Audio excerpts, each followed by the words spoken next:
Welcome to Shubha's World.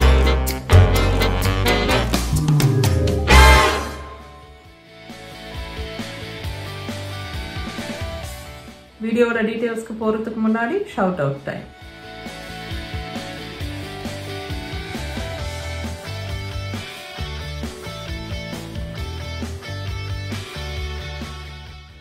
முக்கியமான disclaimer, நான் doctor கிடையாது and நான் ஹெல்த் கேர் ப்ரொஃபஷனல் கிடையாது. இந்த வீடியோல நான் சொல்ற எல்லா விஷயமும் நான் என்னோட பிரெக்னன்சி டைம்ல அண்ட் அதுக்கப்புறமா என் குழந்தைங்க பிறந்தப்புறம் அந்த மாதிரி ஸ்டேஜஸ்ல படிச்சு தெரிஞ்சுக்கிட்ட விஷயங்கள். அம்பலிக்கல் ஹெர்னியா பத்தியும் குவிக்கா சொல்லிடுறேன். அம்பலிக்கல் அப்படின்னா தொப்புள் அப்படின்னு வச்சுக்குவோம். சோ இந்த அம்பலிக்கல் ஹெர்னியா அப்படின்னு நீங்க கேள்விப்பட்டிருப்பீங்க. அதாவது சின்ன குழந்தைங்கல்ல இது இன்னும் காமனா இருக்கதால நீங்க பார்த்து கூட இருப்பீங்க. அந்த தொப்புள சுத்தின ஏரியால இல்ல அந்த தொப்புள் இருக்கக்கூடிய அந்த ஏரியால ஸ்கின் ஒரு மாதிரி வெளியே தள்ளிக்கிட்டு இருக்க மாதிரி இருக்கும். இல்ல அந்த தொப்புளே ஒரு மாதிரி வீங்கின மாதிரி வீக்கமா இருக்க மாதிரி உள்ளுக்குள்ள இருந்து ஸ்கின் வெளியே நீட்டிட்டு இருக்க மாதிரி இருக்கும். அதுதான் அம்பலிக்கல் ஹெர்னியா அப்படின்னு சொல்றாங்க. சோ அது எதனால நடக்குதுன்னு சொன்னா, நம்மளோட அப்டாமினல் வால் இருக்கு இல்லையா, ஒரு சுவர் மாதிரி ஒரு மசில்ஸ் இருக்கு, அப்டாமினை கவர் பண்ணக்கூடிய மசில்ஸ். அண்ட் அந்த மசில்ஸ் தான் நம்மளோட உறுப்புகள் எல்லாம் இருக்குல்ல, இன்டர்னல் ஆர்கன்ஸ், வயிறு, குடல், அதை எல்லாத்தையும் உள்ளுக்குள்ள பிடிச்சு வச்சிருக்கிறது அந்த அப்டாமினல் வால் தான்.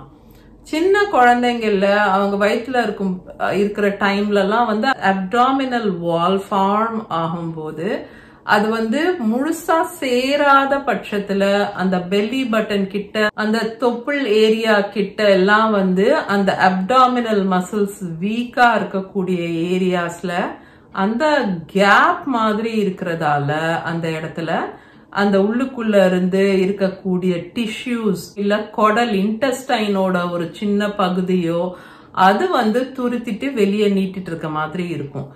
அந்த மாதிரி வரும்போது உங்களுக்கு பாக்குறதுக்கு பல்ஜ் ஆகி அந்த தொப்புள் ஏரியா கிட்ட ஏதோ வீக்கமா வெளியே நீட்டிட்டு இருக்க மாதிரி ஒரு லுக் இருக்கும். அதுதான் அம்பலிக்கல் ஹெர்னியா. அந்த அம்பலிக்கல் ஹெர்னியால அந்த ஸ்கின் அப்படி வெளியே துருத்திட்டு இருக்கிற இடத்துல டிஷ்யூஸ் இருக்கலாம், இல்ல ஃப்ளூயிட்ஸ் அந்த மாதிரி கலெக்ட் ஆகி அப்படி இருக்கலாம், இல்ல குடலோட ஒரு பகுதி இன்டெஸ்டைனே கூட அந்த கேப் வழியா அப்படி வெளியே உங்களுக்கு ஒரு பல்ஜ் மாதிரி ஒரு வீங்கிட்டு இருக்க மாதிரி தெரியலாம். குழந்தைங்கள்ல அது இன்னும் காமன். அண்ட் நிறைய நேரம் 1 வயசுல இருந்து 2 வயசுக்குள்ள குழந்தைங்களுக்கு அது தானாவே அந்த அப்டாமினல் வால் அந்த தசைகள் கூடி ஸ்ட்ராங் ஆகி அது க்ளோஸ் ஆயிடும். சோ இந்த ப்ராப்ளம் தானாவே கூட சரியாகிறதுக்கு வாய்ப்பு இருக்கு உங்க குழந்தைக்கு 1 வயசுல இருந்து 2 வயசுக்குள்ள. அதையும் தாண்டி குழந்தைக்கு அந்த மாதிரி இருக்குன்ன போது சில சமயம் சர்ஜரி தேவைப்படலாம் அந்த அப்டாமினல் வாலை க்ளோஸ் பண்றதுக்கு.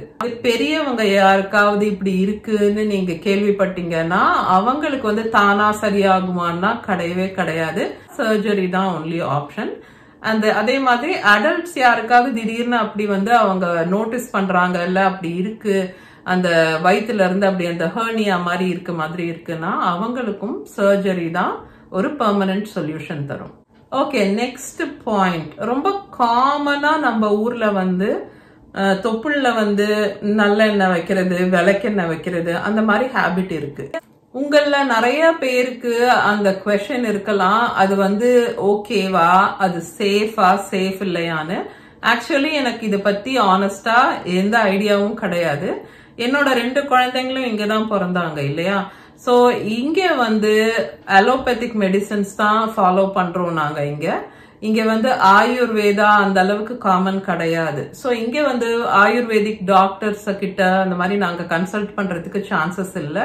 சோ எனக்கு அத பத்தி எந்த ஐடியாவும் இல்ல. அதாவது அது சேஃபா சேஃப் இல்லையா அதை பத்தி எனக்கு தெரியாது.